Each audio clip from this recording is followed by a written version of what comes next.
covering all your local high school football games with highlights and scores. Now, Football Friday, brought to you by Alabama Credit Union.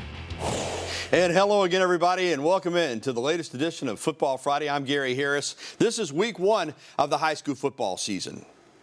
And week two of WVUA 23's Football Friday, presented by Alabama Credit Union. Visit alabamacu.com to learn more. Alabama Credit Union loans real life. Remember, last week was week 0 of the season, week 1 of Football Friday. So it's kind of confusing in a little bit of a way, I guess. Once again, we're an hour this year, and we are working, and I think we're going to pull it off, highlights from 17 high school football games for you this evening, plus our complete Football Friday high school scoreboard, our Football Friday Band of the Week, our premier service company Outside the Huddle feature, recruiting tales with Andrew Bone, Around the SEC, Conyers Corner, and much more. And we begin with our Game of the Week. Now, the Football Friday Game of the Week. All right, we've got Christian Jones and Paul Bryant High School hosting Jones' alma mater, the Minor Tigers. It was a defensive slugfest. There's Coach Jones, the former Alabama great early on. Bryant punting to Minor when the Tigers punt returner Kamari Bell muffs it, and it's recovered by Bryant's Isaiah Plump. First down, Stampede. They're in business. Late in the first quarter, they're trying to cash it in. Paul Bryant's Javion Johnson rolls out right, then finds Abram Hood in the end zone for the touchdown. PAT good. Bryant's got the lead 7-0. Second quarter, Minor on offense. Quarterback Sherman Williams finds Adam Goodman down the sideline, and he moves the chains for a first down deep in Stampede territory. Minor tries the field goal, and he just gets it across the goal for the field goal to make it 7-3. Starting the second half, Minor gets a stop. And then this game, just like I said, was a defensive slugfest. Paul Bryant having to punt. And we're going to get a situation here. I've kind of lost my place here on the highlights, but I can tell you this was just defense, kicking game errors. Let's check out the final score. And it is Minor winning tonight 16-7 over Paul Bryant. So 2 weeks in a row, Paul Bryant has been in the game right down to the latter part of the fourth quarter, but they have lost. Percy Julian last week out of Montgomery by a touchdown, and by 9 tonight at home against Minor. This is our Game of the Week. As we said, we'll have analysis from Joe Gaither from SI coming up a little bit later on in the show. Northridge at ACA. Head coaches Ryan Lawley and Cody Martin, good friends, catching up before the game. This was a heck of a game, too. More defense in this one. First offensive play, Northridge quarterback Rowdy Christensen rolls out and throws it to Eric Hines. Only problem is Hines plays for the American Christian Academy Patriots. And that's a problem if you're Northridge. 54-yard pick six. Patriots jump on top, 7-0. Northridge looking to bounce back, specifically Christensen looking to bounce back, and he will. He'll find Mason Elam for a big third down conversion. The Jaguars drive into the red zone, but they missed a short field goal. Then both defenses step up in this game. ACA's Christian Davis doesn't have any room to run. That is what you call gang tackling by Northridge. ACA's defense just as stingy. Christensen doing everything he can to keep the play alive. But finally, ACA's Ethan Berger finishes with the quarterback sack. This one goes into overtime. And Northridge rallies, as we check out the final, Northridge rallies from a 14-0 deficit. They tie it. ACA misses a field goal on the final play of regulation, or near the final play of regulation. And then in overtime, Northridge gets a field goal to win it, 17-14.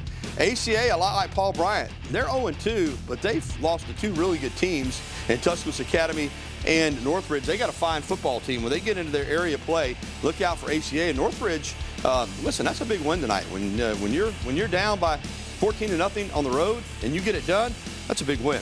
Central High School hosting Calera tonight. Remember, the Falcons had come out comebacks. They came back from a 21-point deficit last week to beat County High in Northport, and their young quarterback is really good. Armani White finds Christian Bishop for a 30-yard touchdown. Falcons go on top early, and they never really look back on this one. Central back on offense, and White, just a sophomore, first year playing football. This kid's going to be a star. Look at this dime to Bishop again, and what a grab. Fingertip catch, 34-yard touchdown. Central's up 16-0. Calera in the red zone. Antorius Johnson scampers outside and then gets into the end zone on 3rd and goal.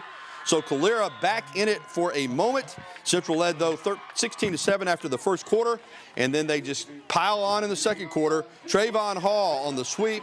See you later. Right into your living room, 49 yards, and it's all Falcons tonight at home. Central moves to 2-0 on the season as they beat Calera tonight.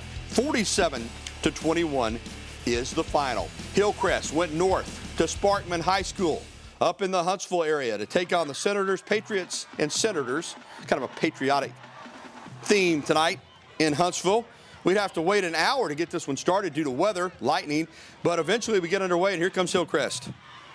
4 minutes to go in the second quarter. Bryson Kimbrough finds Caden Smith for a first down. They move it down, and it's Jonathan Rozier getting the handoff on a receiver sweep, and 2 plays later, Kimbrough hands it off to Jaden Scott. He is going to read his blocks well and fall into the end zone, and that put Hillcrest up 16-7 with under 2 minutes to play in the half. There is the touchdown. That would be the score at halftime. And as we check out the final tonight from up in North Alabama, Hillcrest goes on the road and gets it done. Patriots 31-10, the final score tonight. Sipsey Valley at home hosting Jasper. And they got plenty of spirit. Bears got one of their better football teams I think they've had, maybe ever this year. At least that's the feeling. And we're going to see on the second play of the game, Sipsey Valley's talented quarterback, L.J. Cormier, a strike, 45-yard touchdown pass to Ashton Long. Bears on top. Vikings respond. Warren Koger is going to fumble at the goal line, but it's picked up by his teammate, Brody Garrett. And it counts. They get it into the end zone. Garrett, is it done? As he catches the pass from Tanner Morrow. But the Bears get it back, and they're going to tie it up. Jaden Howard rushes into the end zone. At the start of the second quarter, it was 14-14. Back and forth we go. Koger puts Jasper back on top. He holds on to that one. At halftime, the Vikings led the Sipsey Valley Bears 34-21. A lot of offense in this one, back and forth. Let's check out the final.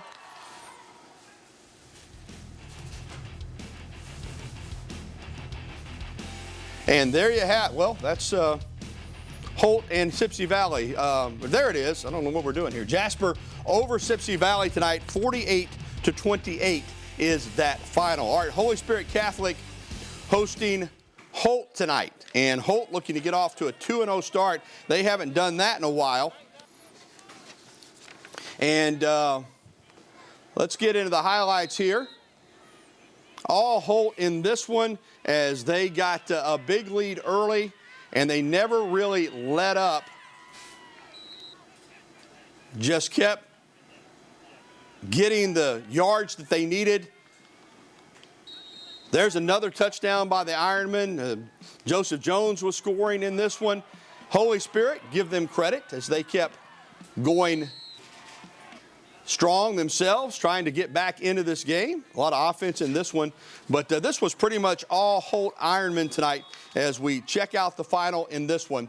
Holt gets to 2-0 on the season as they win it 48-13 here in Tuscaloosa over the Holy Spirit Catholic Saints. Big win for the Ironmen, 2-0 start. Rivalry game, Brookwood traveled over to West Blocton, and Brookwood on the road, and here goes West Blocton. The Tigers run game strong early. Caden Fancher fakes out some defenders right there. One play later, Nathan Barron would juke out the first defender, then get to the edge and get it into the corner of the end zone for the first touchdown of the game. They're happy in West Blocton. Brookwood punting on their first drive, and then West Blocton gets it back, and here they go again. Fancher finds Hyler Spencer on a screen, and he goes down the sidelines for a first, and then it is Fancher continuing his great night as he walks it into the end zone and poses for our camera to make it 12-0, and the West Blocton run game tonight was just lethal. This is Barron again for another touchdown, and then they go for two. And Fancher rolls out and finds Isaiah Sandlin, or actually Isaiah Sandlin undercuts it and gets the pick. Brookwood playing some defense late, but it's not nearly enough, as it is all West Blocton tonight as they win bragging rights against Brookwood. 39-7, the Tigers over the Panthers this evening. Well, we are full speed ahead here on Football Friday, and we have so much more still to do, still to come on the show. Our Abby Award-winning and Emmy-nominated Outside the Huddle feature presented by Premier Service Company, and Recruiting Tales with On3's Andrew Bone. But up next, two football-crazy towns collided tonight as the Bibb County Choctaws from Centerville traveled to Gordo to face the Green Wave. This is as good as it gets when it comes to high school football in Alabama, and this one was an instant classic. We've got the highlights next on Football Friday.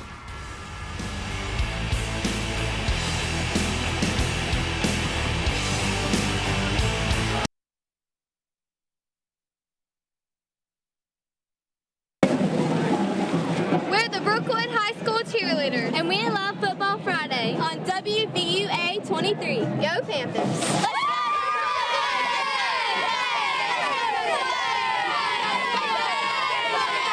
The Brookwood cheerleaders bring us back into this edition of Football Friday on WVUA 23, presented by Alabama Credit Union. I'm Gary Harris. Now, you'd have to be hard-pressed to find two high schools that take more pride in their football programs than Bibb County and Gordo. Tonight, those two historic powerhouse programs clashed up in Pickens County. We've got it for you. It was a heck of a game. The Choctaws came on the road tonight, and I tell you what, after the toss, they came out, they were serious about this one. Jordan Leverett finds Kayvon Holman, and he's got reservations for 6.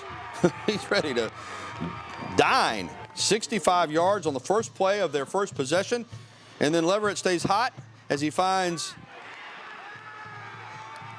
McKay McMillan. That's a 66-yard score. And it's Bibb County up big, but Gordo, at home, they're not going down without a fight. Jace Neal, their great quarterback. The dime to C.J. Lark, a great receiver, 37 yards. Then in the second quarter, it's Cam Lark going 21 yards to tie it up at 14. What a game tonight. We go into overtime, and let's check out the final. Gordo wins it in OT, 36-35, a missed extra point in overtime. The difference in this one, whew. I'll tell you what, these two teams are really good, and they play an instant classic tonight up in Gordo. All right, Parker at Mountain Brook over in Birmingham. Second half action, Parker flat out turned it on and in a hurry. Inside handoff to Gaines. He'll make a cut and bounce it outside. Touchdown Parker. We're tied at 16. Then it's time for Reese to show off his legs. He scampers into the end zone. The quarterback does from 7 yards out. Parker, Thundering Herd take their first lead of the night. And then the dagger, Chancellor Sparks. Touchdown. Parker comes back and wins it on the road at Mountain Brook. The Thundering Herd over the Spartans, 30-16. That's a heck of a football game tonight over in Mountain Brook. All right, let's keep the action rolling. We've got Pelham hosting Oak Mountain tonight. And this is Oak Mountain. Will Odell to Zach Fitzgerald for a 53-yard touchdown. That gives Oak Mountain a 7-0 lead. 4 plays later, Oak Mountain gets it right back, and Mason Itchell goes 25 yards for the touchdown, pretty much untouched. Pelham, though, when they get it back after the kickoff, Caleb Porter. When you get through a little bit of traffic, and they got a lot of people on the line of scrimmage, that's what happens. You're free to go 60 yards for a touchdown. And then the early craziness continues. Odell hits Fitzgerald once again, 80 yards. Man, we had some big plays tonight. And it's Oak Mountain beating Pelham tonight. Big win for the Eagles over the Panthers, 38-20, the final score in that one. All right, we've got Oxford at home tonight, and that is KJ Britt, former Auburn Tiger, current Tampa Bay Buck, watching his high school alma mater, the Oxford Yellow Jackets, take on Moody. After over an hour for a lightning delay, Moody goes for it on fourth. Caleb Goff goes up the middle and would bust it off for a 30-yard gain. So it's a first down. And here is Moody getting the touchdown. right there as they go up 7-0 early. And then the Blue Devils at midfield. Braden Wright with a play there. Yellow Jackets, though, hanging in, only down 7-3. And Mason Mims is going to find Jalen Taylor, who brings it down at the Blue Devils' 10-yard line. And from there, Caleb Wynn will take the handoff and stretch it in for 6 as Oxford takes a 10-7 lead into the half. And as we check out the score now, as they have the lights flashing after a touchdown, because of the weather delay, they're in the fourth quarter. But Oxford does lead Moody right now. They're still playing. 24-14 is the score in that one. All right, Hewitt-Trussville hosting Gadsden City. In the last 2 years, Gadsden City hasn't been able to slow down Hewitt-Trussville, giving up 53 points per game in those 2 losses. And they would have a hard time slowing them down tonight. But Gadsden City gets going early. Kai Franklin connects with Matthew Sparks, 17-yard touchdown. But here come the Huskies. No hurry, hurry up here, just getting it in to James Kelly, who sprints it in from 11 yards. Trussville's defense then starts to wake up. Michael Igbogini swarms in and gets the quarterback sack. And then on the second play of the second quarter, Kelly takes a Noah Dobbins 16-yard screen pass and cruises into the end zone, putting the Huskies on top 14-7. Then the play of the night in Trussville. The Huskies, Will Phillips picks up the punt off the ground, makes a couple people miss, goes all the way across the field. He's got some daylight, and he is going to take it all the way for the touchdown. 88-yard return, put Hewitt up 21-7 at the break, and they go on to beat Gadsden City tonight. The Titans fall on the road in Trussville, 42-14, the final score in that ball game. All right, right here in Tuscaloosa, we've got some 8-man Christian football. North River Christian Chargers hosting Cornerstone Christian. First play of the game for Cornerstone, Drake Dunning takes it, and Drake Dunning is a bulldozer. Plus, he's got some speed.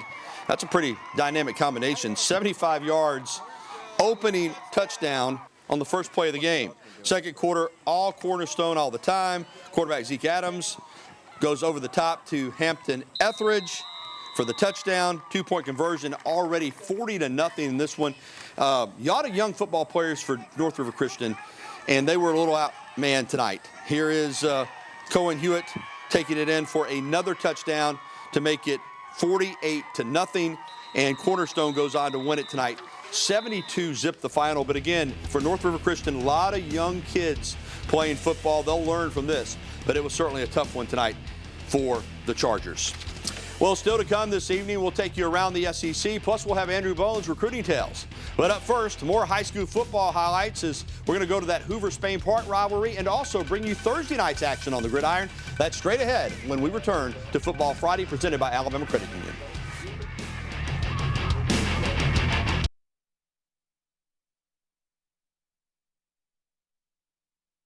The Tuscaloosa Academy Knights. And we love Football Friday. On WVUA 23 Sports. Go Knights! Let's go!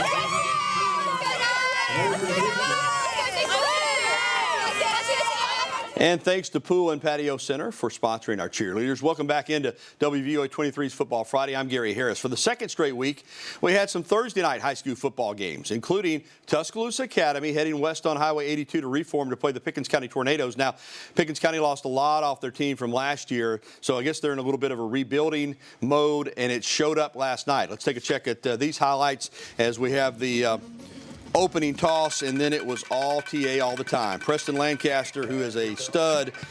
Takina Rego, who is a transfer from Thompson from Hawaii, and he can play. 44-yard touchdown catch there. Then Lancaster connects with Ellis Hamilton. We've been watching Hamilton do this for 3 years now. Right down the middle on the seam, splits the defense, 47-yard touchdown. Then Lancaster rolls and finds Matthew Atkins buying some time, and Atkins gets behind the corner for a touchdown. Pickens fought hard because that's what Michael Williams teams do. They don't ever quit. They try to get back into this one. Michael Billups scrambling. Not a lot of blocking here, but athletic ability allows him to take it back the other way and pick up a 27-yard first down. But that was a rare highlight for the Tornadoes. This night belonged to TA. Eddie Thompson is going to bust it right off tackle for 24 yards. and this one was all TA. Let's go to the final. And they won it last night up in Reform, 46-0 over Pickens County. The Thompson Warriors, after losing that heartbreaker to Grayson, Georgia in overtime at home a week ago, traveled to Nashville to take on Lipscomb Academy. Warriors looking to avenge a loss to Lipscomb at home in 2022. Here comes Trent Seaborn finding Anquan Fagans. Fagans is a stud, committed to Auburn. He's marked down at the 1. No matter, very next play. Michael Dijon is going to go over the top. 7-0 Warriors. Thompson looking to bounce back from that opening loss. Second quarter, Lipscomb, though, evens the score. Mustangs quarterback Tav Schaefer hits Rex Baskin. He gets it into the corner of the end zone past the defender, 7-7. Then on the ensuing kickoff, here's why Fagans is so dangerous. He can play offense, he can play defense, and he can return kicks. And he can return them 93 yards for touchdowns. I mean, once he gets around that initial contain, you're not going to catch the guy. He can fly. PAT no good, but still 13-7 Warriors.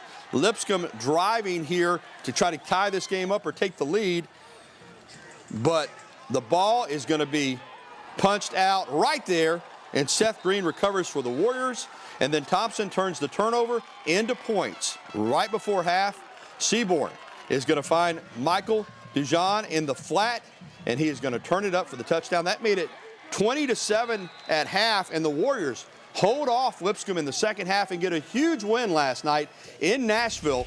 Our Stu McCann was on hand for the Thompson win, 27-21. Warriors get into the win column. Also on Thursday night, Ramsay and Clay-Chalkville at Legion Field. I remember just a couple years ago, Ramsay was a power. Clay-Chalkville, we know, is a power. Aaron Fry to Aaron Osley for the Cougs.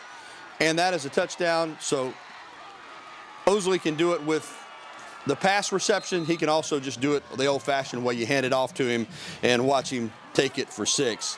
I don't know what's happened to Ramsay, but I know Clay-Chalkville's good. 62-7. The Rams are no match for the Cougars last night. Clay-Chalkville wins it big at Legion Field. All right, let's get to Spain Park and Hoover. We are still trying to effort you those highlights. We've not been able to get them in. This was a long game, and it was a Spain Park lead, and then Hoover caught up and tied it up. But Spain Park, 6A over 7A Hoover. Spain Park, who has been, they've not had a lot of success against Hoover. But what a win tonight for the Jags over the Bucks, 39-37. If we get those highlights, we'll try to work them in later in the show. Can't promise you, but we'll do our best. Well, coming up next, our Football Friday Game of the Week analysis is still on the way, a little bit later on, I should say. And we've got a lot to do as we were going to get to the complete Football Friday scoreboard. All the other games are on the way. So if you want to know how your team did, you'll find out all the scores coming up next.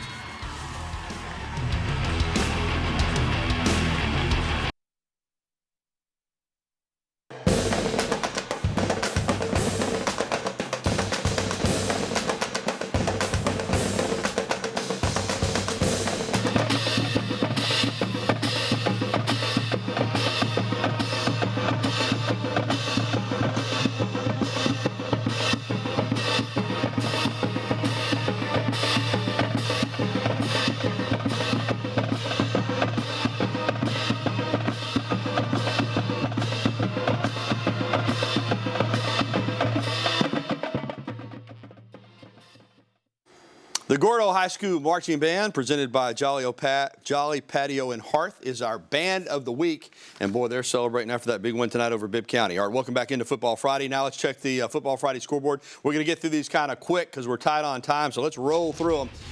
Viger tonight down in southwest Alabama took care of County High. Tough night for the Wildcats, 36-7. Northside wins on the road at Cordova. That's a good win, 21-7 the final there.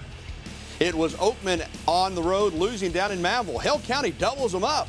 Wildcats 54-27. Winfield wins at Sulligett 26-8 the final in that game. It was Greene County winning over Francis Marion 48-6. Fayette County pounded South Lamar 57-8. Demopolis loses at Jackson 42-20, and it's Berry big over Pickens Academy 58-25. Lamar County over Red Bay 50-33. Nothing in on R.C. Hatch and Sumter Central.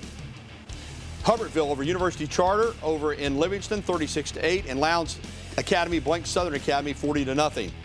It was Auburn over Vestavia, 52-17. Helena, a nail-biter over McAdory tonight, 29-28. Nothing in on Coosa. Fourth quarter, do we have a score on Pell City and Coosa Christian?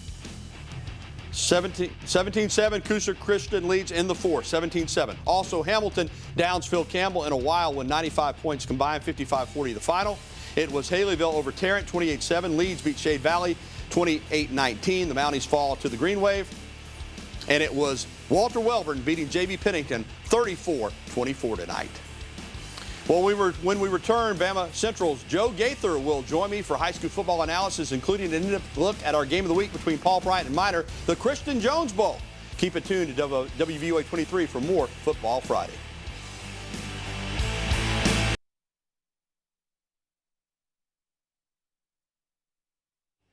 We are the Sipsey High School cheerleaders, and you're watching Football Friday on WVUA 23.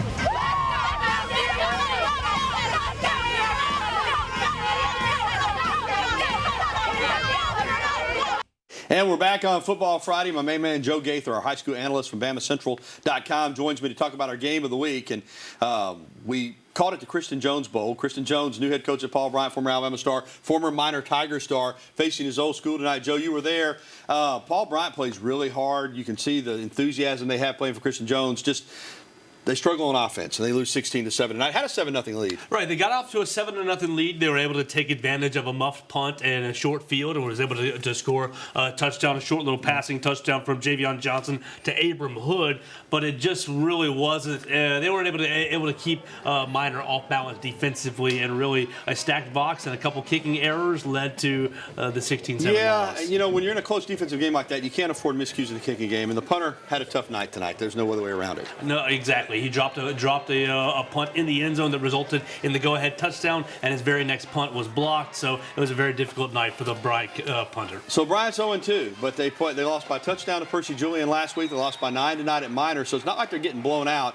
As I said, I think Christian Jones has infused them with a lot of enthusiasm. Can you see some wins coming for this team? Yeah, I think they definitely are playing better. They're a better Paul Bryant team than I have experienced over the last 3 or 4 or 5 years. I think next week's going to be very interesting. Yeah. You know, Christian Jones was a part of that Central staff. Yes. Now they go back to Central for a region game. Central looking like the cream of the crop in that region. Yeah. I do think wins are coming for Bryant, but next week's game is going to be very fun. Yeah, it's going to be fun, too. Also, tonight, as we come back on camera, we knew it was going to be a good one. I said these are two of the most proud programs in the state. Bibb County goes to Gordo, jumps on them fast, but Gordo fights back, wins by 1 in overtime. What a game. Jace Neal overcomes 3 interceptions, 3 turnovers, and is able to get the Gordo Green Wave to fight back and come on back. And so Gus Smith, 2 great wins in a row right off the bat. And I think really, they've played Bibb County in the years past, that's kind of dictated the way their season has gone. So it'll be interesting if that will propel the Green Wave forward. They're 2-0. Thank you, Joe. Thank you. When we come back, our award-winning Outside the Huddle feature when Football Friday returns.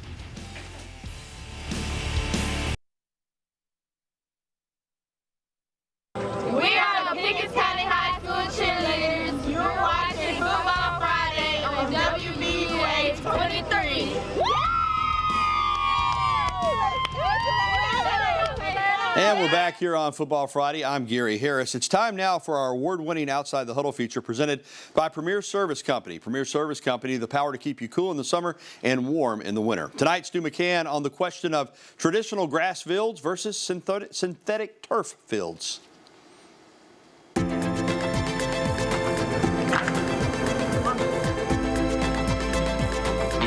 Remember those school presentations, going before the group to talk about a topic?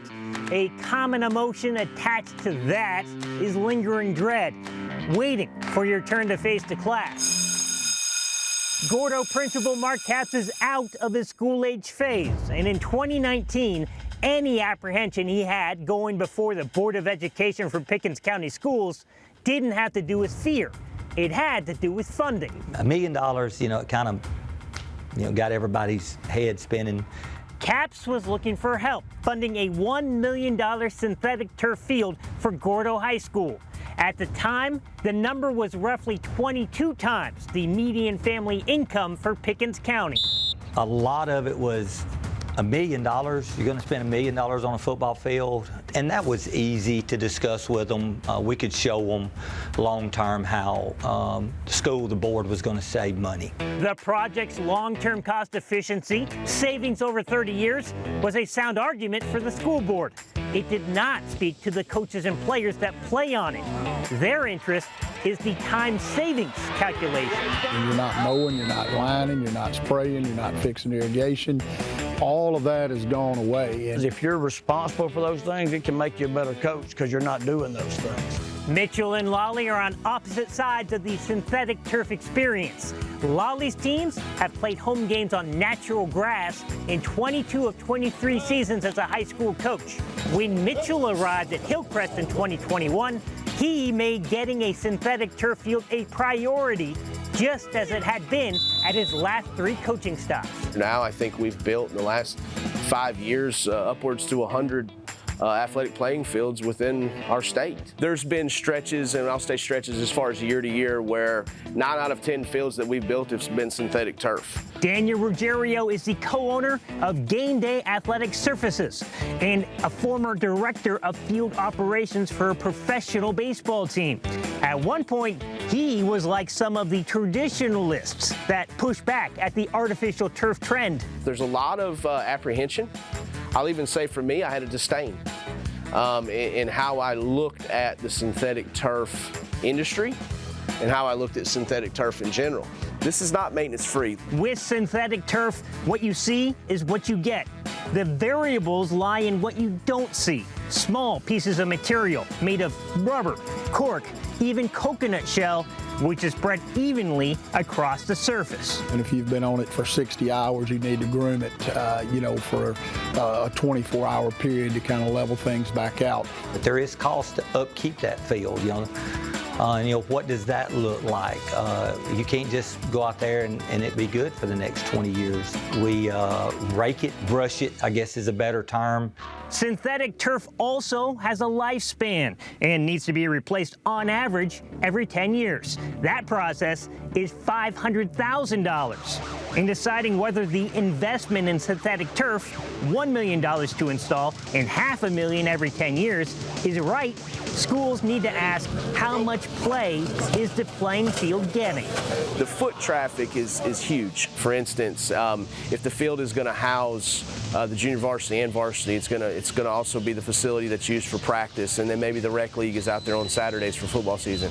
That's just not a realistic expectation for a natural grass field to hold up to without various sodding requirements and an intense maintenance schedule that a lot of times this is not realistic in a yearly budget for a lot of our high schools within our great state. Our baseball teams, our softball teams, they can practice out there, our band, on days that it's wet. One widely held misconception is synthetic turf is not as safe as natural grass.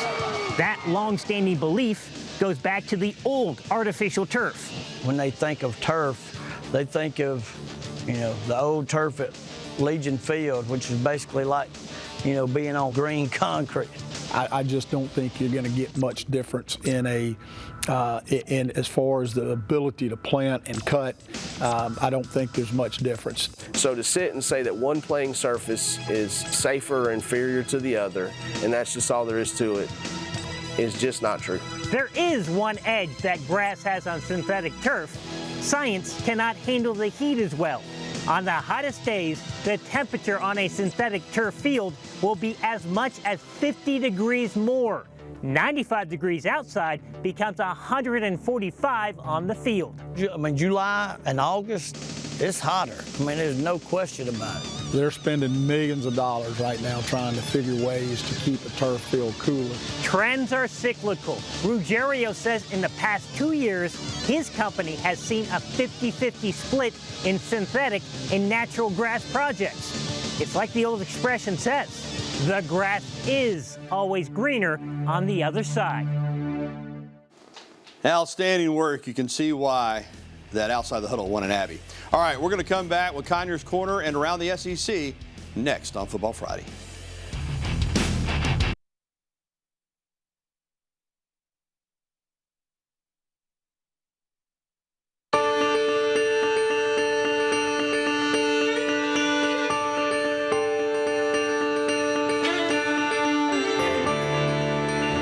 Gordon Pettis and I worked together, and Gordon had, when Coach Bryant came in '58, Gordon started going to practice about 1960, at Coach Bryant's request.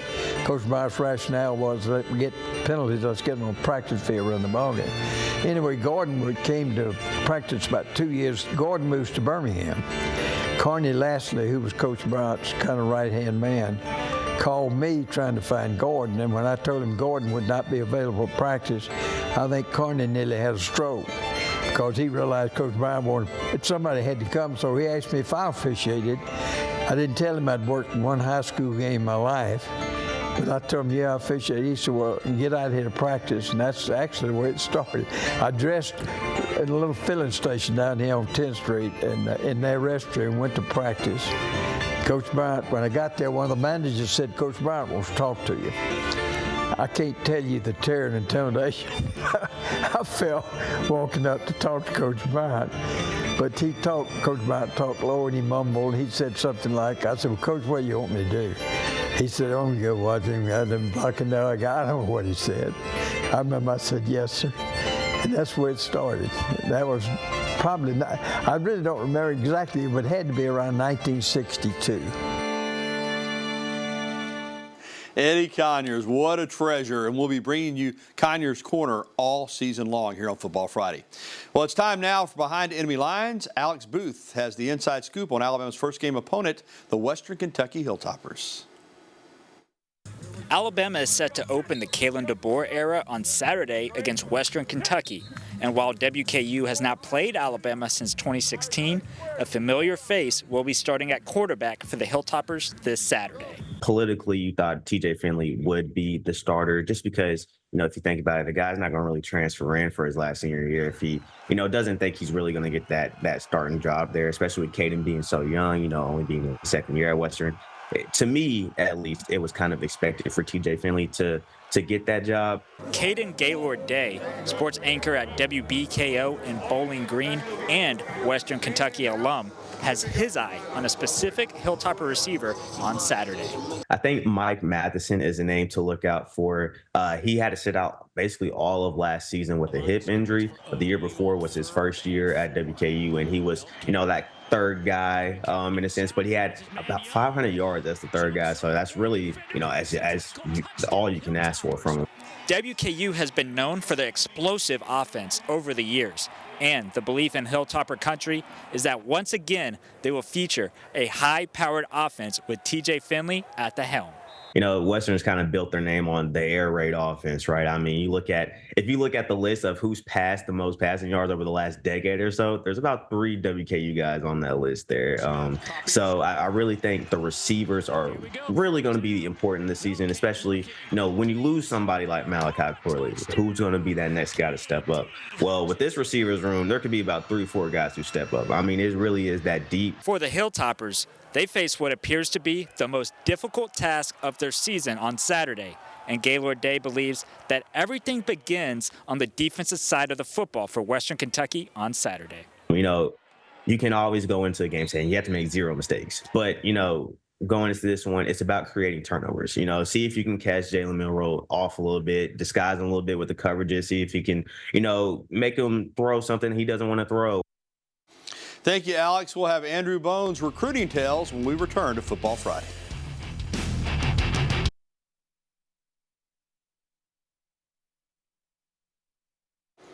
I'm Gary Harris. Welcome back to Football Friday. In this week's Recruiting Tales with Andrew Bone, the story of how Eddie Jackson may have not been #1 on Alabama's safety list out of high school, but he turned out to be the right one.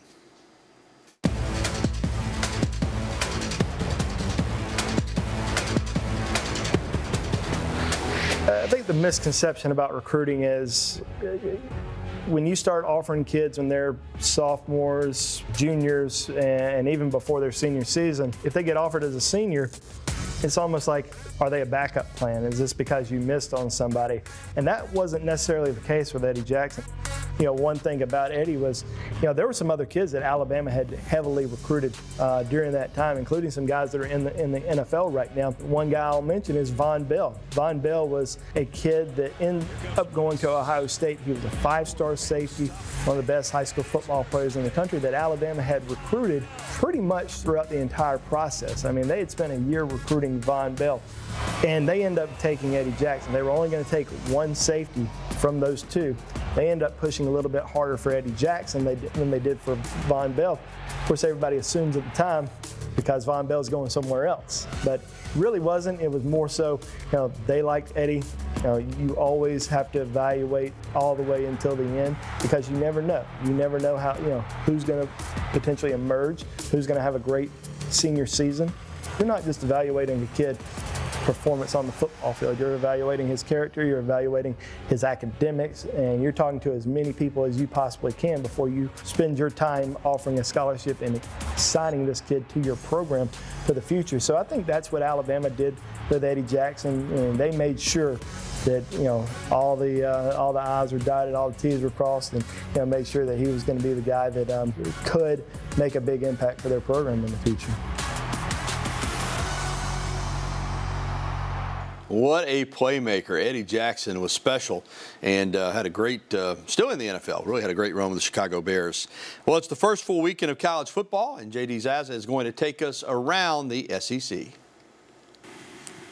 College football is back, and Week 1 contains 3 games with both teams ranked in the top 25. Notre Dame, Texas A&M, USC at LSU, and the biggest matchup of the weekend is a border rivalry between the 14th-ranked Clemson Tigers and the top-ranked Georgia Bulldogs. The two schools will be meeting in Atlanta at Mercedes-Benz Stadium. The last time these two schools met was in 2021 when Georgia defensive back Christopher Smith picked off DJ Uiagalelei for the only touchdown of the game. A key player that might not play for Georgia in the game is transfer running back Trevor Etienne. The brother of former Clemson running back Travis Etienne was charged with a DUI. In July, the charges were dropped after Trevor pleaded no contest in reckless driving. When asked about Trevor Etienne's ability in the opener, Georgia coach Kirby Smart said he doesn't talk about players with suspensions. Week 1 also contains a rivalry between two teams that are trying to gain control of the Sunshine State, as the Miami Hurricanes take on the Florida Gators in the Swamp. This will be the first of 3 Florida opponents the Gators will face, along with UCF and Florida State. The Gators lost last year's starting running back to the transfer portal, but Florida's Montrell Johnson Jr. seems primed for a breakout year. In splitting carries the past 2 seasons, Johnson had run for over 800 yards both years. Now, as the main guy, Johnson will be looking to hit the 1,000-yard mark. In Oxford, Ole Miss head coach Lane Kiffin's brother, Chris, joined the coaching staff this offseason as a player personnel analyst. This is not the first time Chris Kiffin has worked with his brother. In 2017, he was on Lane's staff at Florida Atlantic as the co-defensive coordinator and linebackers coach. The brothers worked well together. Chris Kiffin was a finalist for the Broyles Award, which is given to the top assistant coach in the country. The Kiffin brothers' reunion was something that their father, Monty Kiffin, talked about before his passing last month. It's really awesome to have him around without being too personal. I know my dad's excited about that. He reminded me our 4th time working together. Ole Miss opens its season at home against Furman. That will do it for Around the SEC. For Football Friday, I'm J.D. Zaza. Thank you, J.D. What a jam-packed show tonight. Whew. It's not always smooth, but I promise you, we put a lot of effort and hustle into it, and a lot of high school games tonight, a lot of great features. And want to remind you, Alabama, of course, the season opener coming up tomorrow night. The Calera DeBoer era gets underway. We're going to have great coverage tomorrow night at 10. Stu McCann will be on the sports desk, and I'll be live outside Bryant-Denny Stadium with a game recap tomorrow night, so look forward to that. Also want to remind you, tons of great coverage at WVUA23.com. Great sports coverage. Go to WVUA23.com, click on sports. We've got feature stories there. We're going to have Football Friday posted here sometime before in the morning. A lot of great stuff on our website. And download our WVUA23 app. The app is out there. Just Google WVUA23 app and get it on your phone or your wireless device so you can have us everywhere that you go. All right, that's going to do it for Football Friday. Have a great weekend, everybody, and so long.